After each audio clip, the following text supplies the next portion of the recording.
Welcome everyone to Ein Sof Learning. I hope everyone's having an incredible day.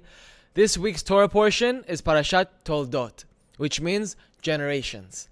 We're talking about the generations of Yitzchak and Rivka, or Isaac and Rebecca, which we know is Yaakov and Esav.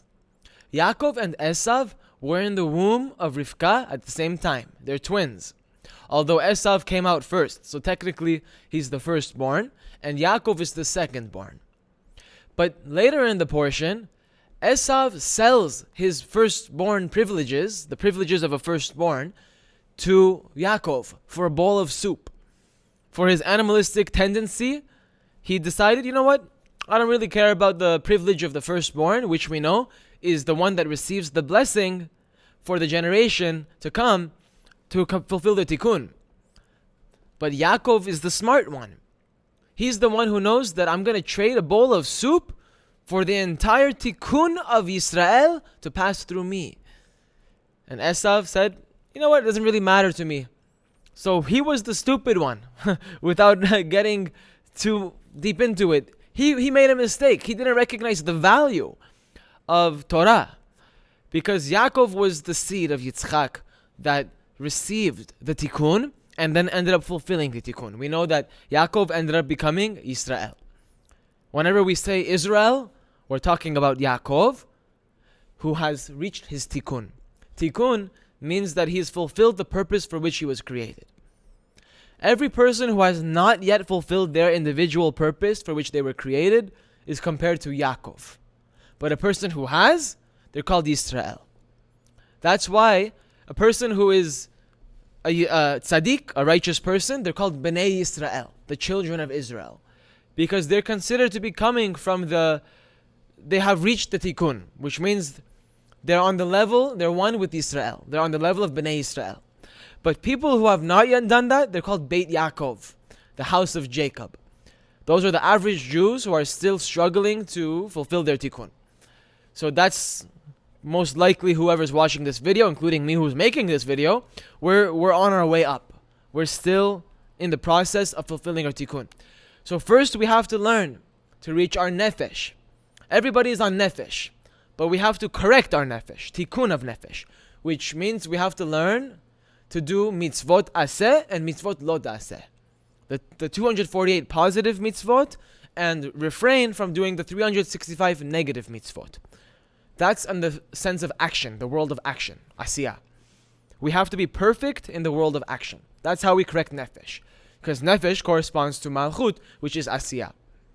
Then, if we want to reach our ruach, or rather, correct our ruach, we need to reach chesed. In particular, gamilut chasadim. The act of bestowing goodness, kindness, loving kindness. That's the attribute of ruach. The way that we correct our ruach is by making sure we're doing everything l'shem shamayim and for the sake of love thy neighbor as thyself. Because on a practical level, the mitzvot, you just need to do it. On a physical level, you have to act. But on an emotional level, which is ruach, you have to really desire and have a burning sensation to unite with God. You have to have love of God, fear of God, trust in God, integrity, truth. These are the attributes of Chesed, Gevurah, Tiferet, Netzach, Hod, and Yesod. So these 6 sefirot of the tree of life, they comprise your ruach. And that, again, it's love thy neighbor as thyself. Once you reach Chesed, which is the top of your ruach, then you can really call yourself that you have mastered your ruach. You are in control of not only your body, which is nefesh, but your emotions, which is ruach. And that also means that you're perfect in speech. Because on the level of ruach, it corresponds to speech and your emotions. The nefesh is your physical body. You have to control your 5 senses and basically condition your body to be perfect in the world of action. Now that's nefesh and ruach. But Yaakov is tikkun neshama, the correction of your neshama, which is really your soul. The neshama is a chelek of Hashem, is a chelek of the Or Ein Sof, is a portion of pure godliness. Every single morning we read this in the tefillah, the morning blessings, that the neshama is pure. Neshama, Elohai neshama tahorai. My God, the neshama that you placed inside of me is pure. We say that every single morning when we wake up. But the nefesh and the ruach, they're not necessarily pure. They need to be corrected. You have to do nefesh and ruach, and eventually you reach neshama.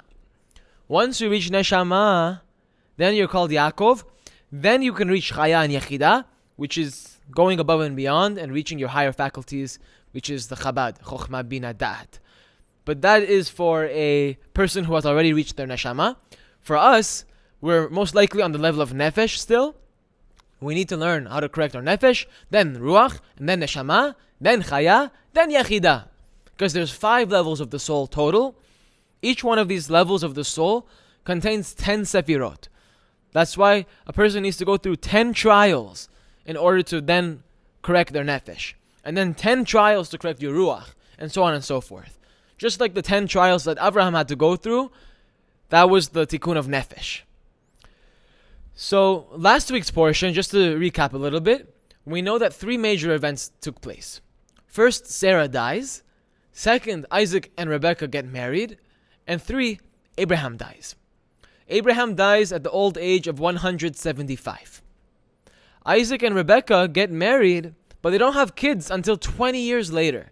The reason is because Rebekah was having fertility issues, and Yitzchak prayed to Hashem, and he basically went above the mazalot, because the fact of having children is controlled by mazalot, not by zechut.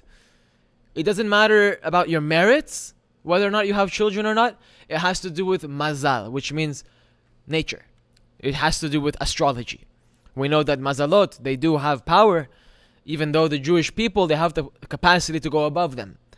But if a person remains within the confines of the natural world, meaning that they don't reach the higher faculties and transcend the mazalot, then they're also subdued under the mazalot. Most people, even Jews, they are subdued under the mazalot. However, we have the capacity to go above them, as was evident with Abraham, as was evident with Yitzchak, going against the mazalot. That's why it says Yitzchak prayed opposite to his wife. The word for opposite, if you look at the Hebrew word, it says denochach. The word denochach is the same gematria as mazala, which means astrological sign or constellation. So he went above the mazalot. He transcended his destiny, and he basically changed his destiny. The concept of destiny exists in Judaism. Yes, we believe in such a concept such as mazal. Whenever you say someone mazal tov, it means may you have a good flow of blessings from above. Because mazalot are those forces within nature that influence our lives from external force point of view. They are external forces that impose themselves, and they decide the limits and the destiny of our life.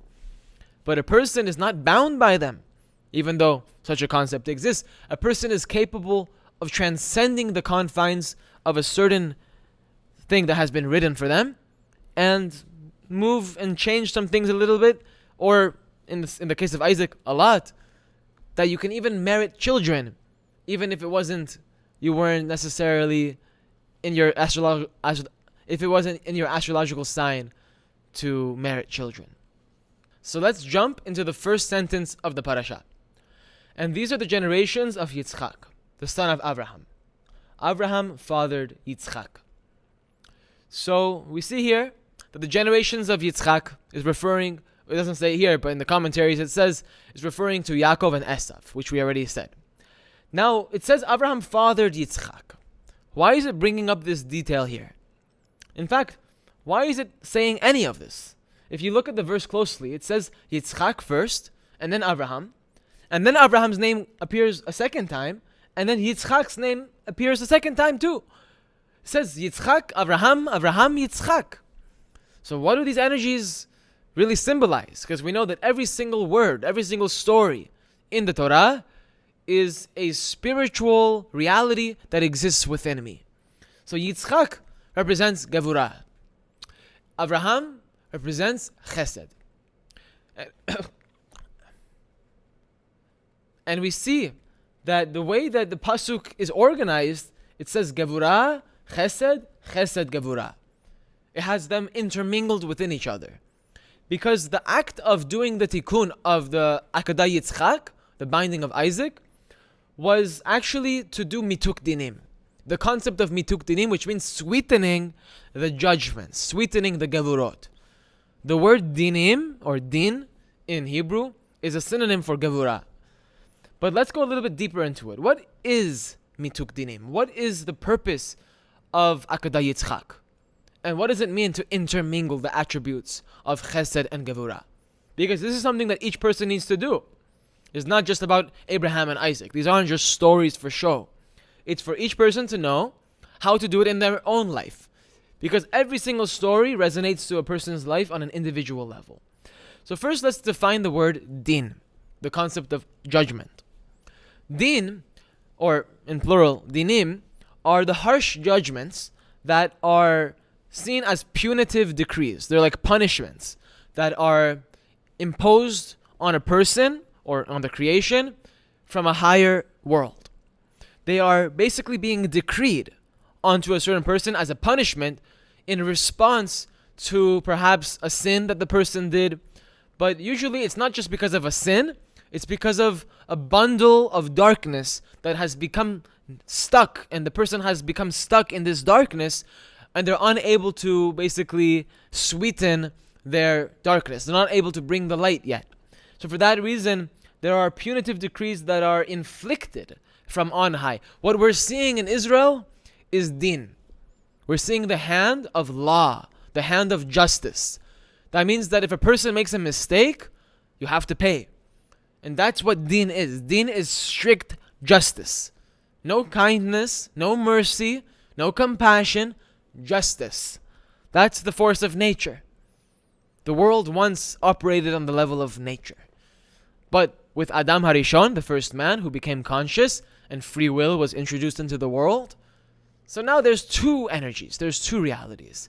There's that of nature, and then supernatural. Supernatural corresponds to the light of God, while natural corresponds to the world that He created, which are the vessels.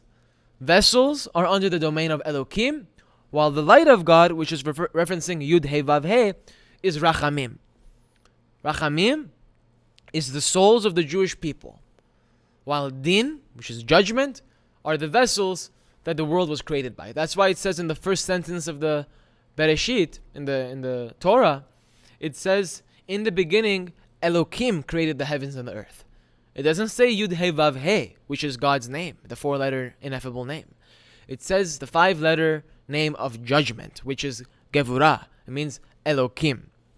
Elokim is Din. Elokim is Gevurah. While Rachamim is Mituk Dinim. So again, let's get back into this. What is Mituk Dinim? So Dinim are the harsh judgments. Mituk Dinim is whenever you're able to avert these divine decrees. You go within yourself and you bring the light to the dark spots within you. You undo the bundled sins that are keeping you in captivity. We enslave ourselves. We're not a victim. Nobody's a victim. Each person that is stuck in their darkness, it is accumulated over generations and generations and reincarnations, where the people did not do teshuvah. Or they did teshuvah, but they didn't do enough. And for that reason, it accumulates. Day after day, the selfish behavior, the selfish thoughts, and the selfish words and emotions that we engage ourselves in every single day accumulates. And if you don't do teshuvah every single night, it starts to pack onto each other more and more. What's the response from nature, from the world? What's the response? Because whatever goes around comes around. So the response is din, the attribute of din. Like we said, what's all the punishments in the world? They're the attribute of din.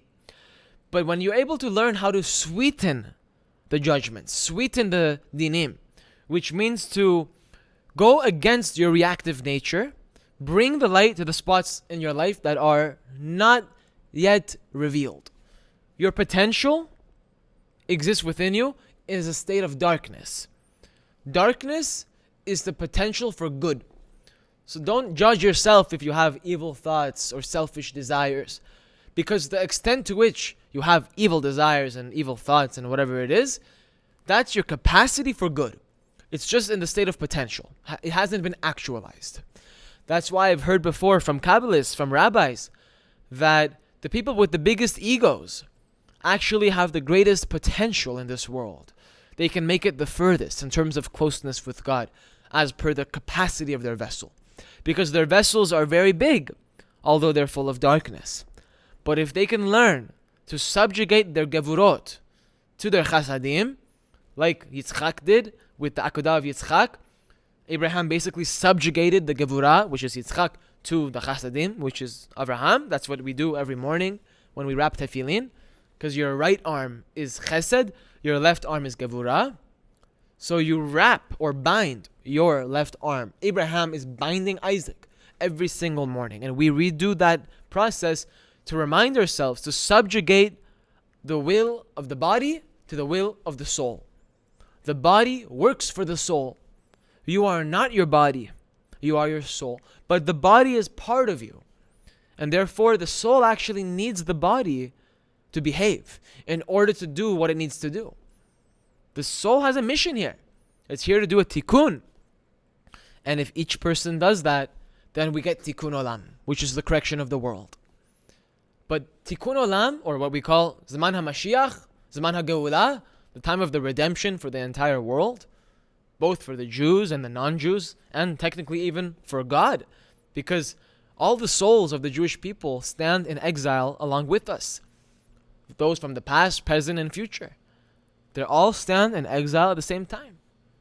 So once the redemption happens here, that's a reflection of a spiritual rectification that's taken place. What happens down here is an effect of what goes on in the spiritual world. When I point up, I'm not talking about outer space. When I say up, in Talmud Eser Sefirot, Rav Ashlag teaches that the concept of Elyon, or upper, is referencing spiritual states of consciousness that sometimes even transcend the physical world.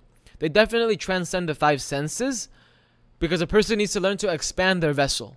They have to expand their perception so that they can perceive the higher realities, but we don't know what that means. I don't know what that means. I have some idea, because sometimes we have mystical experiences. I'm sure some people, they have had dreams, or they've had experiences. Some people have had out-of-body experiences. I personally have had one myself, where you get a glimpse into what the spiritual world is like. But sometimes it's just in your imagination, or some like to say that everything's in your imagination. So for those people who they believe everything's in your imagination, which by the way, I personally believe that too, everything's in your imagination if you think about it. So what differentiates the dream state from your waking state? Well, the scientific evidence on that is getting a little bit more clear as cognitive science continues its research. And it's a little bit alarming. I know I'm diverting from the subject here, but so your five senses are all processed in your mind. Everything takes place in your mind. You smell something, you see something, it's all taking place within you. You can argue you're receiving external stimulus, but eventually it gets transmitted to the brain. So too, whenever you dream, it's all in your mind. And the proof for that is that the same exact neurons that are fired whenever you're in the waking state, when you see something, are fired when you're in the dream state and you see that same thing. The same exact neurons are fired in your occipital lobe when you see something with your perception of visual sight in this waking state world, as when you see something in your dream, which means in your imagination. Your imagination and your perception, like your sensation, is one and the same. That's something science is seeing more and more, which is freaking some people out. Because then what's the difference between your imagination and what you see physically? It becomes blurry lines. But we're not talking about that now. Mintuk dinim is whenever we bring the light to those spaces within us that are dark. They're still in a state of potential. So I'm going to read this sentence here that can help us understand it a little bit more. Our mission and our destiny is to unpack these dinim, to extract their resources and use them for good. This is what it means to sweeten dinim. The main way to succeed in this process of sweetening the dinim is by infusing the dinim with consciousness. In essence, bringing awareness into areas of our life that were previously unconscious and reactive. So Kabbalah says that dinim are lights, but they're dark lights. You cannot see them, and they exist within you. That's why the verse from Ana Bekoach, it says, we beg you, with your right hand, release the captive. Ana Bekoach gedulat yaminecha tatir tzerura. Release the captive from their bundled sins. So that's referencing the dinim that exist within the people that are keeping them captive. We enslave ourselves. Nobody's a victim in this creation. Even those that seem like the biggest victims. And you might be justified in claiming victimhood for them. But you're not really justified because everything that happens to you is from God. Therefore, everything that happens to you is just. At the very least, it's just. But we want to transcend justice. We don't want to be subject to justice because that's din. A person who gets punishments or rewards, even if it's a reward, if it's din, you don't want to go by the level of din. You want to go with rachamim, mercy, which is whenever you're able to arouse a revelation of compassion from the upper worlds, which means that you're in touch with higher levels of your own soul. Because that's how you reveal the mercy. It's through connecting to the mercy that exists within you. Everything you need exists inside of you. People think that, God is something outside of me. There's no source for that anywhere in the Torah. God is not something outside. He is inside. Like we said, everything is inside. So, our goal is to untangle these masses of darkness that are knotted within us. They're bundled and tangled, and that's what's keeping us trapped. So the mission of a Jew, the purpose of learning Kabbalah, is to learn how to undo these tangled masses that are so tightly knotted together and extract their resources and use that power for serving Hashem L'Shem Shamayim. What does it mean to serve Hashem L'Shem Shamayim? That means that everything that you receive, everything that you do, you direct it in the direction of loving thy neighbor as thyself. Ve'ahavta le'orecha v'chamocha. Forgot how you say it, but love thy neighbor as thyself. That is the concept. That is the essence of Torah. Hillel Hazakan, he said that the entire essence of Judaism or Torah in one sentence, standing on one leg, is whatever you don't want someone to do to you, don't do it to someone else. The rest is commentary. And that is the philosophy that Rav Ashlag follows and adopts. And the entire wisdom of Talmud Eser Sefirot, the teaching of the 10 Sefirot by Rav Ashlag, which is a commentary on the Eitz Chaim by the Ari, is about understanding the structure of consciousness and how to attain your nefesh, ruach, and neshama. So the stories in the Torah are taken on a pshat level, but really they have a sod. They have a secret to it.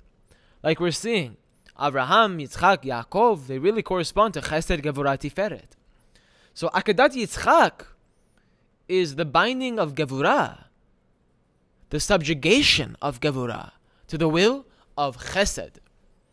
Whenever you're able to subjugate the Chasadim, the Dinim, the Gevurot, to the will of the Chesed within you, which means whenever you're able to bring the light to those areas of your life that are reactive, that are still in a lower state of consciousness, whenever you're able to expand your consciousness, that's really what it means. In 2 words, expand consciousness. That's how to do mituk dinim. So, That's what Akudat Yitzchak was. It was when Abraham subjugated the Gevurot, which is Yitzchak, to the will of Chesed. However, the mituk dinim of Yitzchak were not fully completed until he got married with Rivka. Rivka represents the attribute of Chesed as well. Why? Because in the previous parasha, if you remember, that Eliezer, the servant of Abraham, went off to find a wife for Yitzchak. And he said, whichever woman draws water for me and offers to bring water for the camels, that woman I will select for Yitzchak. Because she embodies the attribute of Chesed. So he knew that Yitzchak still had some mituk left. He needed to be mitukt a little bit more. Sweetened a little bit more. There were still gevurot within Yitzchak that needed to be corrected. And so whenever Yitzchak married Rivka, whatever remaining gevurot that were in him were sweetened and he was corrected totally. That's why it says in the next verse, Yitzchak was 40 years old when he took Rivka. Why does it matter how old Yitzchak was? Why doesn't it say how old the others were whenever they got married? Why does it talk about Yitzchak? You know? So this is the reason. Because at the age of 40 years old, he completed the mituk dinim. So if you take the numerical value of Yitzchak and you add 40, you get 248. 248 is the numerical value of Avraham. Wow. That's why earlier in the verse it said, Avraham holid et Yitzchak. Abraham fathered Isaac. Because at this stage in the development of the story, when he was married with Rivka, that is when he became subjugated to the will of Chesed, which is Avraham. This is the point that it actually happened. So now the Gevurot are completely sweetened in Yitzchak, similar to the Chasadim of Avraham. Because Avraham had his own Gevurot he needed to do mituk, which was part of the process of what Akudat Yitzchak was. But Yitzchak also had his own. Part of the Akudat Yitzchak was to bring the Chasadim into the Gevurot, but also to bring the Gevurot into Chasadim. And the way we see that is if you look at the first verse, it says Yitzchak Avraham, Avraham Yitzchak, which means Gevurah, Chesed, Chesed, Gevurah. They were intermingled with each other. And you need to intermingle them. If you only have Chesed without Gevurah, then there's going to be chaos. If you only have Gevurah without Chesed, you're going to have chaos. But if you have a balance between Chesed and Gevurah, which means when the Gevurot are subjugated to the Chesed, then you have Rachamim. Then you have mercy. That's mituk dinim. And that is arousing divine compassion on the world, not just for you. Because whenever you arouse compassion from above on yourself, you are by default elevating the entire world one step closer to the time of redemption. The universal redemption, which is bound to happen, but not without a fight. And now we're seeing that fight about to form and take place. But nevertheless, the Jews are going to win at the end of the day. But how hard will the battle be? That's up to the Jewish people if they're willing to learn Kabbalah or not. Because the wisdom of Kabbalah is the way that you get to your higher faculties and arouse the Rachamim, and then the process of bringing Mashiach is coming faster with joy, with desire, and with free will. But if we continue to push off our tikkun and run away from our destiny, which is to learn Kabbalah, because this is our destiny, if we keep pushing it off, then the dinim are going to get stronger and stronger. Because God is trying to wake us up. And if we don't get the message, He loves us so much that He's willing to bring us even more pain for the chance of us waking up. He loves us so much that He gives us punishments. I know that sounds counterintuitive, but for those who understand that everything that happens is for a reason, that means that you are never a victim, especially in the hands of God. And sometimes we can't understand that rationally or logically because of what we see in front of us. How can we justify the Holocaust? How can we justify the kidnapping of 230 or 40 of our Jewish brothers and sisters, some of whom were just babies and some of whom were Holocaust survivors, the beheading of 40 babies. How can you justify it? But at the end of the day, emunah comes first. Even if we don't understand it on an intellectual level or a moral level, we know, not just believe, we know that God is behind every single fraction of time of what's unfolding before us. In fact, everything that happens to you is from God, not from people. People are chosen by God as conduits to carry out the divine will. It's not that we have a divine will and we create something. No. We are fulfilling a divine decree by every movement that we make. The free will is to choose right or wrong. The desire to do something bad comes to you. The free will is to push it off and replace it with something that actually is a benefit to you and a benefit to the world. If a good thing, a good thought comes to you, the free will is to engage in it. Or, no, I'm not going to engage in it. That's your free will. Choose good or bad, life or death. What actually ends up happening at the end of the day is from God, though. You're just the conduit, the channel that the divine flow of reward or punishment reaches its destination. So I know this was a little bit of a shorter episode, but I think that this is a good place to stop because the concept of mituk dinim is a concept of its own. So I need to put it on the spotlight because we're going to talk about it a lot more. It's a central theme in Kabbalah. The concept of sweetening the judgments and arousing divine mercy for yourself and for the world. Thank you so much for watching, and I will see you in the next video.